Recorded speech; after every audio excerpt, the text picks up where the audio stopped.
Você diz que quer conhecer meu estado, mas você conhece o estado da sua mulher ou do seu empregado? Tudo que estou pedindo são algumas pistas. Bem, eu lhe dei uma pista muito importante.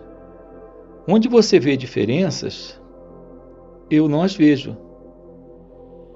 Para mim, isso basta. Se você acha que não basta, só posso repetir: basta. Pense nisso com profundidade e você acabará vendo o que eu vejo. Você parece querer compreensão instantânea, esquecendo que o instante é sempre precedido por uma longa preparação. O fruto cai de repente, mas leva tempo para amadurecer. Afinal, quando falo de confiar em mim, é apenas por um tempo curto, só o bastante para colocar você em movimento. Quanto maior for sua dedicação, de menos crença você precisará, pois logo você irá descobrir que sua fé em mim é justificada.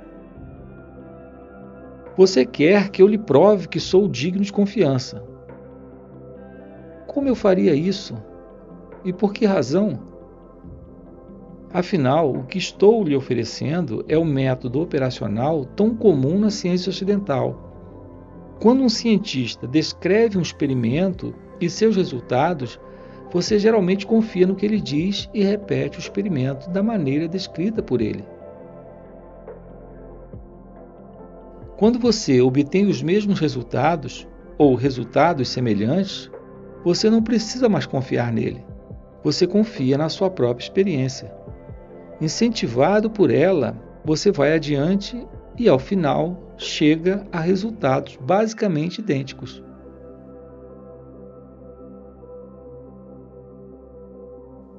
A mente indiana foi preparada para essas experiências metafísicas pela cultura e pelo condicionamento. Para os indianos, palavras como percepção direta da realidade suprema fazem sentido e ecoam no mais profundo do seu ser. Essas palavras pouco significam para um ocidental. Mesmo que ele tenha crescido em alguma seita cristã, ele não vai além da obediência aos mandamentos de Deus e às exortações de Cristo. O conhecimento em primeira mão da realidade não apenas está além de suas ambições, mas além de tudo que ele possa conceber. Alguns indianos me dizem: é caso perdido. O ocidental não faz porque não consegue. Não fale a ele sobre realização, desde que ele vive uma vida útil e faça por merecer um renascimento na Índia. Só então ele terá uma chance. Já outros dizem: a realidade é para todos, igualmente, mas nem todos são igualmente dotados da capacidade de compreendê-la. A capacidade vem com um desejo, que se transformará em devoção e, por fim, em total dedicação. Com integridade, seriedade e a determinação férrea de superar todo e qualquer obstáculo, o ocidental terá as mesmas chances que um oriental. Tudo o que ele precisa é o despertar do interesse. Mas, para que o interesse do ocidental no autoconhecimento desperte, ele tem que estar convencido de suas vantagens. Você acredita que seja possível transmitir uma experiência pessoal? Não sei. Você fala de unidade, da identidade daquele que vê com o que é visto. Se tudo é um, a comunicação deveria ser possível. Para ter a experiência direta de um país, é preciso viver lá. Não peça o impossível. Sem dúvida que a vitória espiritual de um homem beneficia toda a humanidade. Mas para que ela beneficie um outro indivíduo, uma relação próxima é necessária. Uma relação como essa não é acidental e nem todos têm acesso a ela. Por outro lado, a abordagem científica é para todos. Confie, teste, experimente. De que mais você precisa? Para que enfiar a verdade goela abaixo de pessoas que não a querem? E além do mais, isso não é possível. Sem alguém que queira receber, o que o doador pode fazer? A essência da arte é usar a forma externa para expressar uma experiência interna. É claro que temos que ser sensíveis ao interno antes que o externo possa fazer sentido. Como se faz para crescer em sensibilidade? Diga você o que disser, acaba dando no mesmo. Os doadores são muitos, mas onde estão os que querem receber? Você não é capaz de compartilhar sua própria sensibilidade? Sim, sou, mas esse compartilhar é uma rua de mão dupla. Para que haja compartilhar, tem que haver dois. Quem está disposto a receber o que estou disposto a dar? Você diz que nós somos um só. Isso não basta? Eu sou um com você. Você é um comigo? Se você é, você não fará perguntas. Se você não é, se você não consegue ver o que eu vejo, o que posso fazer além de mostrar-lhe como melhorar sua visão? O que você não pode dar não é seu. Não afirmo que nada seja meu. Quando não há eu, onde fica o meu? Duas pessoas olham para uma árvore. Uma vê o fruto oculto por entre as folhas. A outra não vê. Fora isso, não há qualquer diferença entre elas. A que vê sabe que, com um pouco de atenção, a outra também verá. Mas a questão de compartilhar simplesmente não se coloca. Acredite em mim. Eu não sou avarento, nem estou sonegando sua cota de realidade. Ao contrário, sou todo seu. Coma-me e beba-me. Mas enquanto você ficar repetindo verbalmente, dê-me, você nada fará para tomar o que lhe é oferecido. Estou lhe mostrando um caminho mais curto e mais fácil para que você consiga ver o que eu vejo. Mas você se aferra a seus velhos hábitos de pensamento, de sentimento e de ação, e coloca toda a culpa em mim. Não tenho nada que você não tenha. O autoconhecimento não é uma propriedade que possa ser oferecida e aceita. Ele é uma dimensão totalmente nova, onde não há nada para dar nem para receber. Dê-nos, pelo menos, uma ideia do que se passa na sua mente enquanto você vive sua vida cotidiana. Comer, beber, conversar, dormir. Como é isso do seu lado? As coisas comuns da vida eu vivo da mesma forma que você. A diferença está naquilo que eu não vivo. Não sinto medo, nem ganância, nem ódio, nem raiva. Nada peço, nada recuso. Nessas questões não faço concessões. Talvez seja essa a principal diferença entre nós. Não faço concessões. Sou fiel a mim mesmo, ao passo que você tem medo da realidade. Do ponto de vista de um ocidental, há algo de perturbador na sua forma de viver. Sentar-se num canto, sozinho, e ficar repetindo eu sou Deus, parece pura loucura. Como se faz para convencer um ocidental que essas práticas conduzem à sanidade suprema? O homem que afirma ser Deus e o homem que duvida estão ambos delirando. Eles falam dormindo. Se tudo é sonho, o que é o acordar? Como descrever o estado de vigília na língua da terra dos sonhos? As palavras não o descrevem. Elas não passam de símbolos. Novamente, a mesma desculpa de que as palavras não conseguem expressar a realidade. Se você quer palavras, eu lhe darei algumas das antiquíssimas palavras de poder. Repita incessantemente qualquer uma delas. Elas podem fazer maravilhas. Você fala sério? Você diria a um ocidental para repetir sem parar Om, ou Ram, ou Hare Krishna, mesmo que lhe falte por completo a fé e a convicção nascidas de um ambiente cultural e religioso específico? Sem confiança nem fervor, apenas repetindo mecanicamente os mesmos sons, ele irá alcançar alguma coisa? Por que não? É a necessidade, o motivo oculto que importa, não a forma que ele toma. Tudo o que essa pessoa fizer, se ela o fizer para encontrar seu ser real, certamente a levará até ela mesma. Não é preciso ter fé na eficácia dos meios? Não há necessidade de fé, que não passa de expectativa de resultados. Aqui só a ação conta. O que quer que você faça em busca da verdade o levará à verdade. Apenas seja sério e honesto. A forma pouco importa. Então qual é a necessidade de dar expressão aos nossos anseios? Necessidade nenhuma. É tão bom quanto não fazer nada. O mero anseio, se não for diluído por atos e pensamentos, o anseio puro e concentrado, o levará rapidamente a seu objetivo. O que importa é a motivação verdadeira, não os meios. Inacreditável! Como é possível que uma repetição tediosa, ao ponto do desespero, venha a surtir efeito? A própria repetição, a luta continuada, a resistência e a perseverança, apesar do tédio, do desespero e da total falta de convicção, são os fatores realmente cruciais.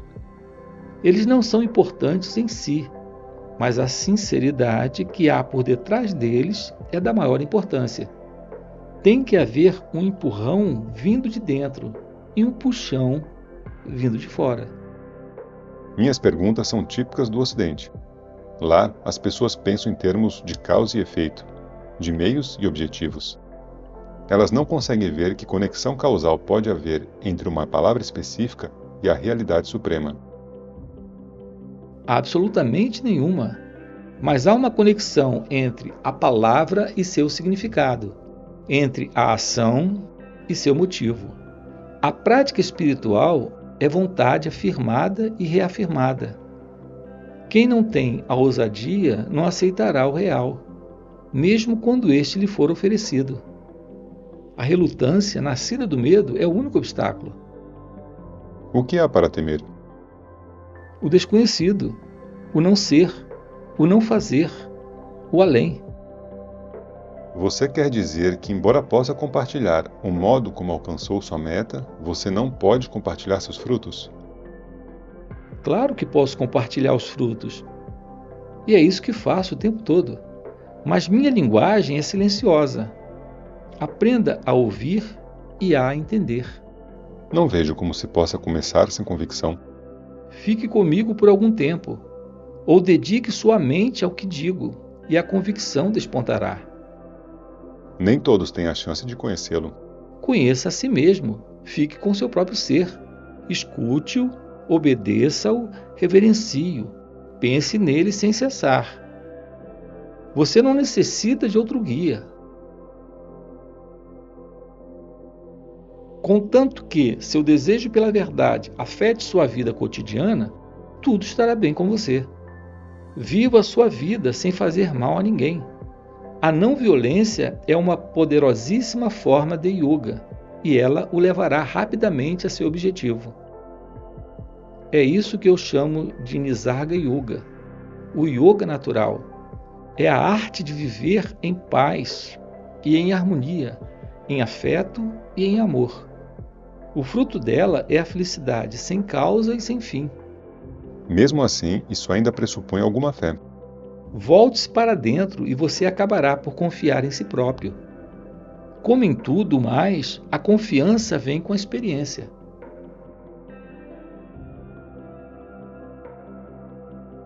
Quando o homem me diz que ele sabe algo que eu não sei, tenho o direito de perguntar: o que é que você sabe e eu não sei? E se ele lhe disser que esse algo não pode ser expresso em palavras? Então eu o observarei atentamente e tentarei descobrir.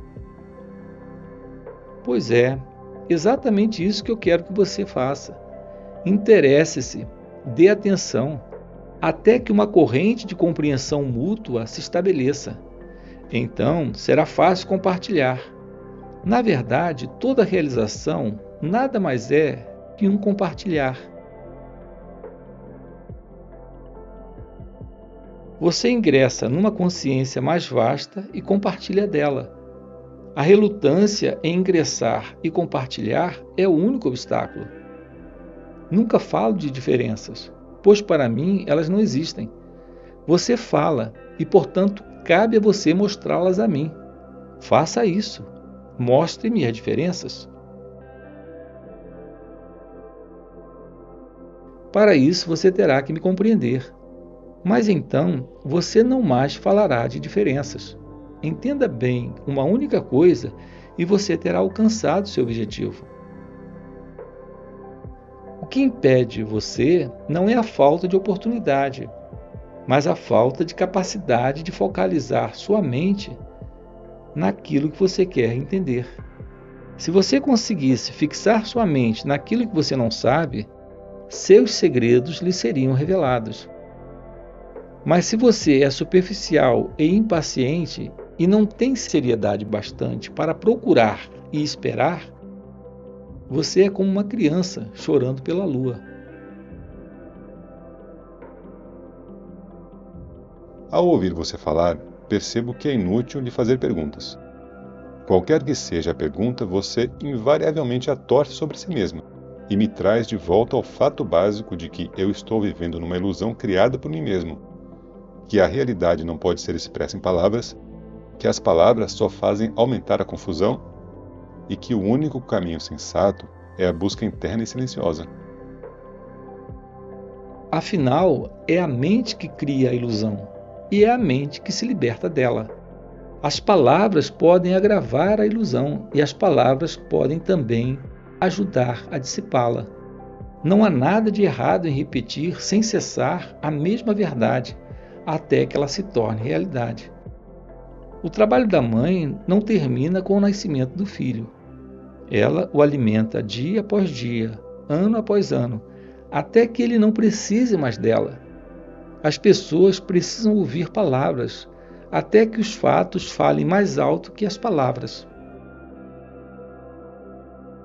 Quer dizer que somos crianças a serem alimentadas com palavras? Enquanto vocês derem importância às palavras, vocês serão crianças. Tudo bem, então seja nossa mãe. Onde estava a criança antes de nascer? Ela não estava com a mãe? É porque ela já estava com a mãe que ela pôde nascer. É óbvio que a mãe não carregava o filho quando ela própria era uma criança. Potencialmente, ela era a mãe. Vá além da ilusão do tempo. Sua resposta é sempre a mesma. Uma espécie de mecanismo de relógio que marca as mesmas horas, vez após vez. É inevitável. Da mesma forma que o único sol é refletido em 1 bilhão de gotas de orvalho, o atemporal repete-se incessantemente. Quando repito eu sou, nada faço além de afirmar e reafirmar um fato sempre presente. Você se cansa de minhas palavras porque não vê a verdade viva que há por trás delas. Entre em contato com essa verdade e você encontrará o pleno sentido das palavras e do silêncio. Você diz que a menininha já é a mãe de seu futuro filho. Potencialmente, sim. Em ato, não. O potencial se transforma em ato através do pensamento. O corpo e suas questões existem apenas na mente. E a mente é consciência em movimento, e a consciência é o aspecto condicionado do ser. O incondicionado é o outro aspecto, e mais além está o abismo do absoluto? Certíssimo, você o disse lindamente. Mas para mim são meras palavras. Ouvi-las e repeti-las não basta. Temos que ter a experiência delas. Nada o impede, além da preocupação com o externo, que não deixa que você se concentre no interno. Não adianta, você não pode escapar de sua sadhana. Você tem que voltar as costas ao mundo e entrar dentro de si mesmo, até que o interno e o externo acabem por se fundir um no outro, e que você consiga ir além do condicionamento interno ou externo.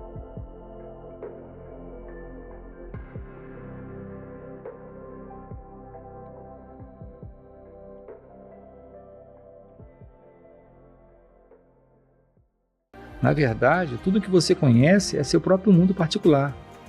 Por melhor que você o tenha mobiliado com sua imaginação e com suas expectativas. Mas percepção não é imaginação. O que mais seria? Percepção é reconhecimento, não é?